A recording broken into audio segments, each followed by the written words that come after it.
I remember when we first got our very first computer. It was a Commodore 64 and it had two games on it. It was amazing. It was Centipede and Pac-Man. And to be honest, the graphics on it were pretty much just lines and sticks. It was all the rage, but boy, those games now have come a long way. They've gone from lines and sticks to things that can be potentially a little bit more controversial. So, how do we decide if our kids should play or what benefits even come out of playing video games now? Today, I have a parenting coach who is very special. Her name is Velma Gentzsch, and she is possibly the only person I know who is a video gaming coach on top of that. So, welcome, Velma. Thank you. It's my pleasure to be here. It's so crazy that your path, you had what, two times you said you had played Super Mario Brothers and Yeah. then nothing? And then your son comes along and suddenly it becomes your business, right? Oh, yeah, Over it's time. pretty amazing. It's pretty like I did not have any of the technology as a child. I had to go to my neighbor's house and like they didn't let me play that much. So I had zilch lifetime experience with gaming before my kid. That's and then once he came, you said it was about eight-ish, somewhere right in there. He Yeah. got interested. So tell us a little bit about that. I'm really curious. Like he's 14 now and we I got my first iPad when I was pregnant. So he is a digital native. And so like for the first 8 years of his life, I was everything was very curated and very monitored and very thank you Common Sense Media, which is a really great resource for parents to figure out what games look good for any age of kid. But then eight comes along and Minecraft is all the rage with his classmates. So I'm like, okay, let's try it. And he loves it and he takes off in it. And I don't get it at all.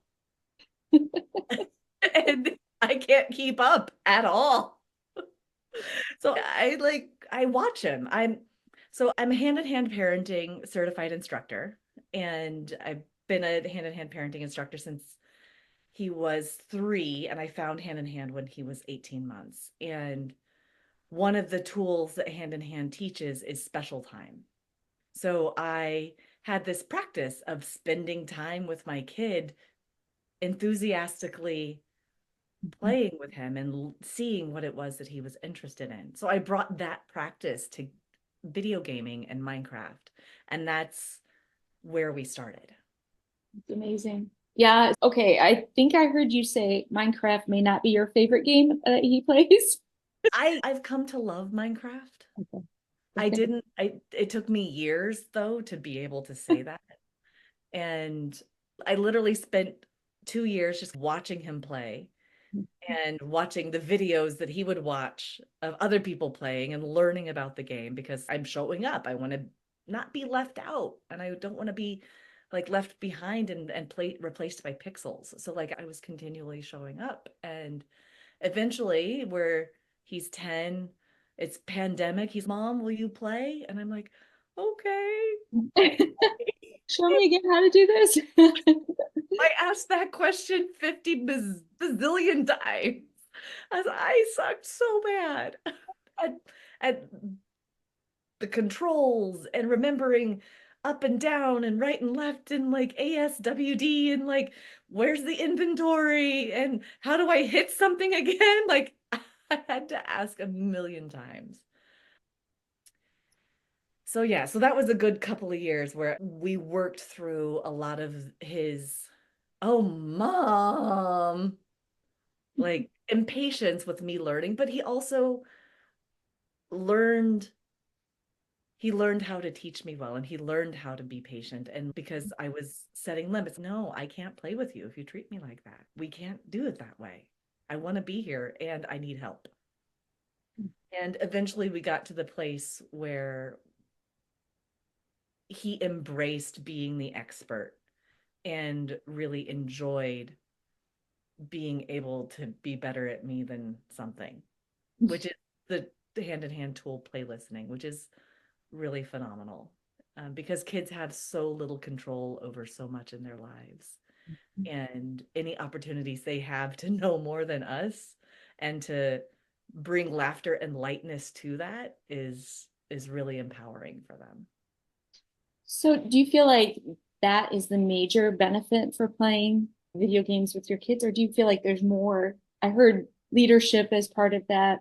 What other skills do you feel there are with allowing our kids to play games? Oh, there are so many. There are so many. So whether or not you play with your kids or not, video games build many skills in anybody who plays.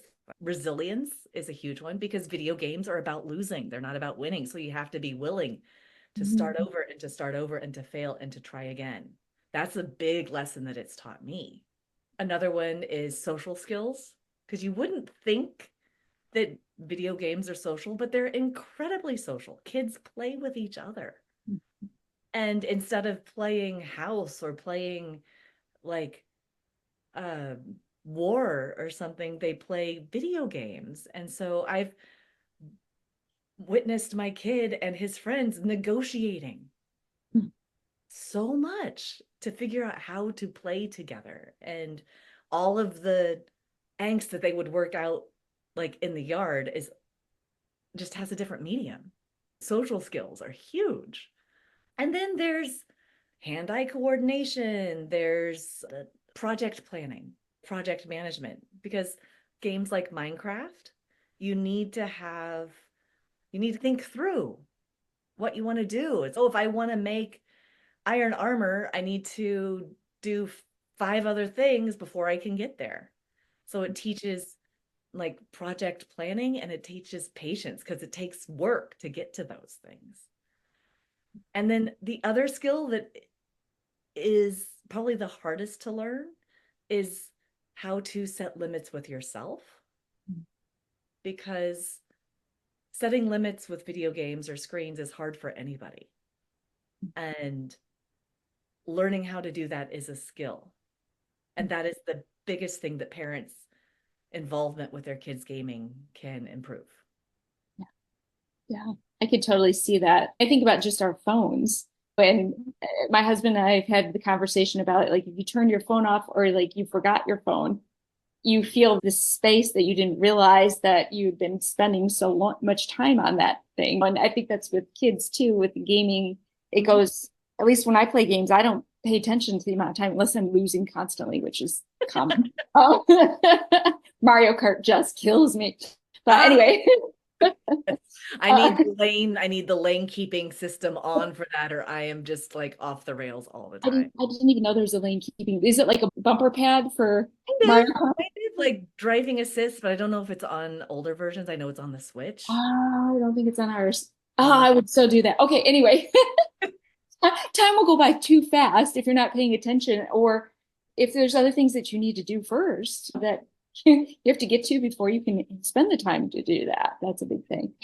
Wait, what about competition? Because I'll be honest, the Mario Kart thing, my son wins at everything. So I have two kids. So if we three of us played, he always won, and my daughter and I were always like, "This is not a fun game anymore." And it got really competitive. mhm. So how do you keep the competition aspect of it under control in the family, but then also as a parent, not wanting just to like finally win? How do you get all that under control? Maybe you don't. Maybe it's okay to really want to win. Maybe it's okay for your kid to lose every now and then. And maybe it's okay for you to lose every now and then. Our experience with that has been that, like, when I do admit, when I lose a lot, I get frustrated.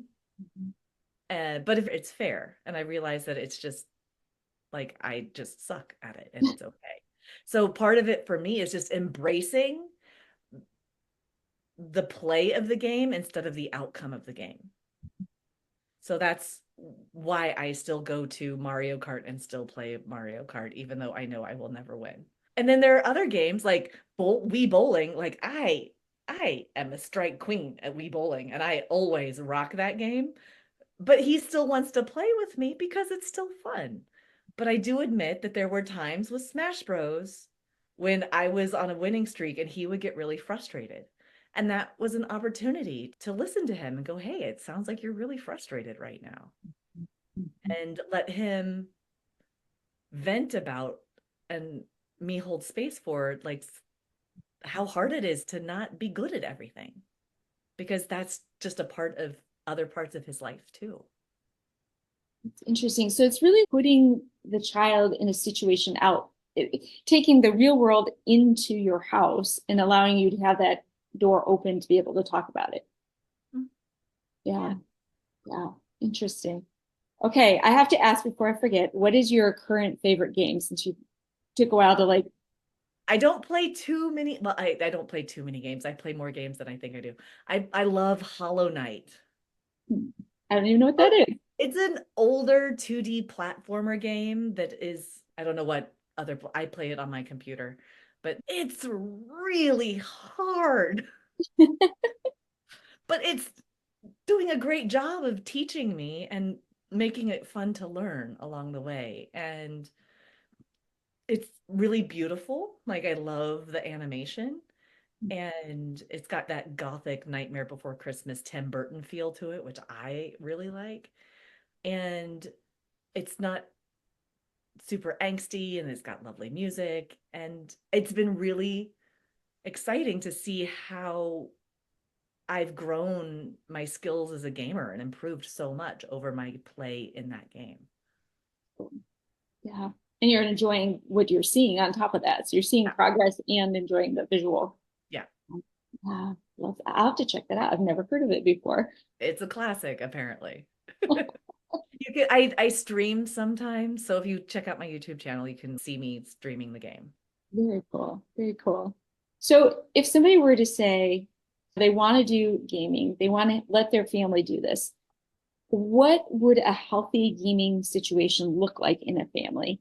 And then are there any rules that absolutely have to be there from your own experience or others? That's a great question. So, what does healthy gaming look like? The answer to that is that it's individual for each family and each child. And it changes over time and over the age of the kid, and also depends on what's going on in the life of the family. So we have experts who say, don't do this or do this. And you can consider that, but I want to empower each family to be the expert on their family. One kid may be, say, it's 2 hours every day, but if a kid plays 2 hours, they're like completely off center and really challenging to handle. So 2 hours may be too much for that person. But another kid may be able to set it down and do plenty of other things and have it not affect their other life. So they could do 3 hours or more, depending on what their other obligations are. So there is not one clean answer. So the start with what is a decent experiment and work with your kid to figure out what that should be. So if it's not healthy, it might feel more like the kid's out of control or there's a overwhelming emotional reaction going on in the family of some kind. Is that kind of what I'm hearing? Yes, yes and no, because it is normal for especially younger kids to be upset when they have to end something fun. So if I had one rule for families about gaming, it would be involved in the gaming with your kid. Because the more involved you are in the gaming with your kid, the easier those transitions off of the game are going to be. Mhm. So you can do things like special time with your kid in the game, like just hang out with them while they play, learn about the game, learn about different games have different things you need to do to have it be a good idea to end it. In Fortnite, you don't want to leave during a match because you'd be abandoning your teammates, and that's just bad form. But in Minecraft, it might be a good idea to not end it while you're in the nether and could get blasted by piglins when you come back on. So there's each game has its own arc and flavor, and it's really important to learn that. And then there's a lot of other things, but those are like some of the basics, I Those are think. great. Those are great. That gives people kind of a start too, because I never thought about the game being in a bad spot to end. Really, honestly, yeah, makes sense. Yeah, well, games have an arc. They have a storyline. And it'd be like somebody coming into your favorite show and turning off the TV 5 minutes before it was over. You'd be pissed. Yeah, So the more you know about their gaming world, the more you can help set them up for success by brainstorming, planning with them before they get on. What is a reasonable amount of time? What is your plan for today? And then also when it's time to get off, you can come in and you say, hey, dinner's in 15 minutes. What do you need to do to wrap up? And you can help them think through that. And the other part is because stopping is really hard because video games are meant to be hard to stop. That's just the psychology behind them. That giving our kids support for that period of the time can be really important. I will go down and I will be with my kid, or now he's really independent and I can say, hey, it's time for dinner. And he's okay. And he shuts down and he comes up. It's brilliant. But I would go down and I would sit with him and, hey, we got dinner. So I would make sure that I wasn't stressed about what was in the oven or about what I had to do next. So I would give myself buffer time and space so that I could help him transition off. love it. Love it. That makes a lot of sense too. And it goes right back to what you said about learning. If you're not there, you don't understand what's going on. So, yeah. Age wise, you had mentioned something earlier about ages. Do you have a particular game or particular games or devices that you recommend for kids with families with younger kids? So start by looking at Common Sense Media. They're a nonprofit organization that reviews all kinds of media, like books, movies, games, with what is appropriate for different ages and what are the different kinds of flavors. I have found so many beautiful games, like for the iPad, for the tablet, from there that both he and I love. That's a great place to start. And then when you want to get into gaming consoles or something like that, I really like Nintendo because Nintendo, of all of them, seem to be the most kid-friendly games. And then when kids get to be 6, 7, 8, they're starting to get ready for Minecraft. And it's usually the kids either go Minecraft or Roblox. And I really like Minecraft because it's more creative. In Roblox, you can be creative, but people often start by playing mini games that other people make. And there's a lot more work in curating and tracking all of the different mini games that your kid is exposed to in Roblox. But in Minecraft, you can just start by playing Minecraft and there's like fewer variables. And it's also like really popular and it is really fun. Now, right. No, that's a very good point. No, I get it. I understand what you're saying. I really do. It takes a little while. Now, outside of family dynamics, I know that there are a lot of games that you can connect with other players, just like you were starting to say.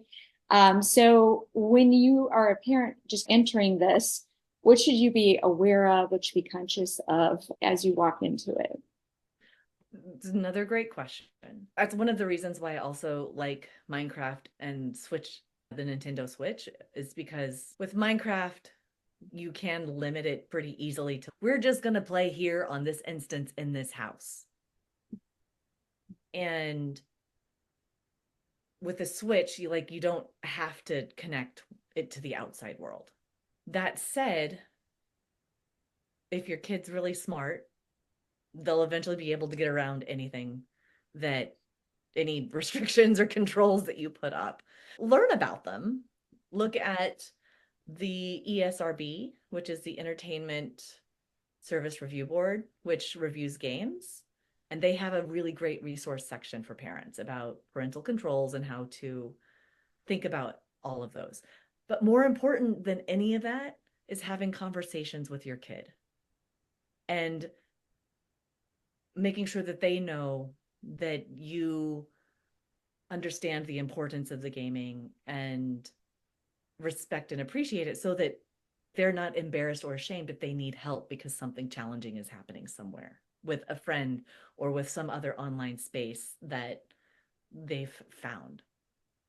So, Very good. Yeah. I always think that's of all of the things, it's violence and connecting with other players that always screams out to especially younger families where the kids don't know any better. And maybe even the older ones, they may not know any better either, but just being aware of those groups to check it out is great.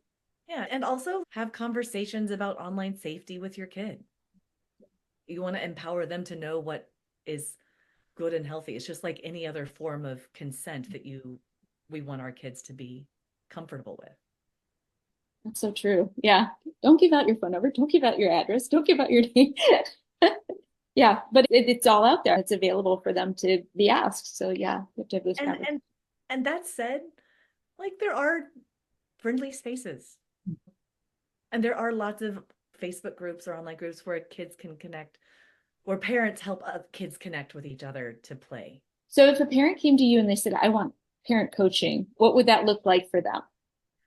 That would look like a session or a series of sessions. Sessions are 45 to 60 minutes long. And the first step is just me hearing what's going on. And it would then be a conversation where I would ask questions and listen. Because oftentimes, a lot of parents know what they need for themselves, but they don't have clarity on it. They get stuck behind some really big feelings. So, part of my job is to help them identify those feelings and feel those feelings. And then it becomes way easier then to figure out what they want to try next and help them embrace the attitude of experimentation and learning. Very good. Very good. Perfect. Perfect. So if there are 3 to 5 steps that a parent wanted to take as soon as they got done listening to this podcast and they're like, okay, I think we're going to step into the world of gaming. I'm going to find out what are those 3 to 5 steps that they might take to get started. The first step would probably be to just look around and educate themselves. Check out some of the resources like Common Sense Media, ESRB, talk to their, and then second step would be to talk to their kids and try and find some games to play together and then play the games together. And so here's another important part that I want to mention, that part of playing a game is learning to play the game. And sometimes you learn to play the game by watching other people play the game. So watching people on YouTube or Twitch play the game is also playing the game. It doesn't make sense at first, but that can be a really effective, easy way to see if this is a game that you're going to enjoy. And I can't tell you how many hours of YouTube I've watched, but there's some really entertaining folk out there, and it can be really fun. You probably pick up a lot of skills too, don't you? Yeah, you do. Like my kid, he builds these crazy redstone engineering contraptions and he will be inspired by his favorite YouTuber and he'll pause the thing every 30 seconds to do the next steps and then he'll come back. So he's learned so much by the examples that other people have made out there. So I think that was 3 steps. And I guess the fourth step would be just collaborate with your kid. If something's not going well in a time when you're not gaming, talk about what it is that you want to see and try and understand what's hard and important to them so that you can come up with experiments that both of you feel good about. Because kids want to play with their parents. Kids want to connect with us. And a lot of them get really excited when a parent expresses an interest in this. I keep thinking about your son teaching you how to do it. And that's such a huge skill just in itself of being calm enough to walk your parent who you're assuming knows nothing about it and to take them from the point of not playing at all to actually playing with you. That's impressive. And that's just a skill that you have to develop over time anyway as an adult, but it's cool to see that connection between the two of you. Yeah, and we play games for fun. And sometimes playing a game, like he's playing this game called Outer Wilds right now. And it's another super fun, interesting puzzle kind of game, exploring puzzle game. But it's he gets to do all the navigating stuff, all the controller stuff, and I sit with him and I'm like, oh hey, did you see that? Can we go explore that? So we're on the same team in different seats, and that's another really fun way to play with your kid. That's so cool. Oh, it was called Outer Wild. Outer Wilds, it's really cool. That's really And I cool. would be so bad at landing the spaceship on the moon or wherever it needs to go, but so it's enjoyable for me to not have to do that part. Like you take the drive, you're all set for driver's training now. You know that. Or maybe not. Very good. Very good. I want them to find out more about you and more about what you do. So can you direct us where the best sites are and what they can do? Yeah. So my gamer tag is Mama Mavel. So my website is mamamavel.com. And that's the best place to come check out what I've got. I've got a free mini course that goes into how to do more special time with your kid in gaming and like what the foundation is.